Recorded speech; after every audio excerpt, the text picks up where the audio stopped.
In the valley of Elah, two armies stood on opposite hills, the Israelites and the Philistines.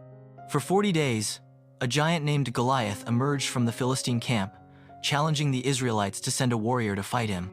Goliath was over 9 feet tall, wearing heavy armor and carrying an enormous spear. His taunts echoed across the valley, and no one in the Israelite army dared to face him. Far from the battlefield, a young shepherd named David tended his father's sheep in Bethlehem. One day, his father sent him to the Israelite camp to bring food to his brothers and check on their well-being. When David arrived, he heard Goliath's insults and saw the fear in the soldiers' eyes. Unlike the others, David was not intimidated. He believed that Goliath's defiance of Israel was an insult to God. David offered to fight the giant. Although King Saul doubted him, David recounted how he had fought lions and bears to protect his sheep.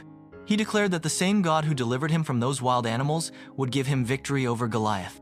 Saul reluctantly agreed and tried to dress David in armor, but it was too heavy and unfamiliar. David chose instead to face the giant with only his sling, staff, and 5 smooth stones from a nearby stream. But David stood firm, declaring his trust in God.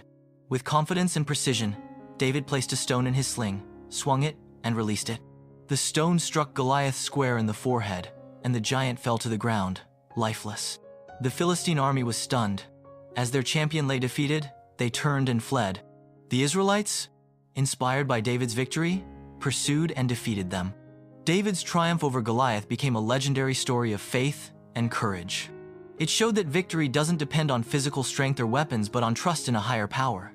David's bravery and faith in God turned the tide of the battle and set him on the path to becoming one of Israel's greatest kings.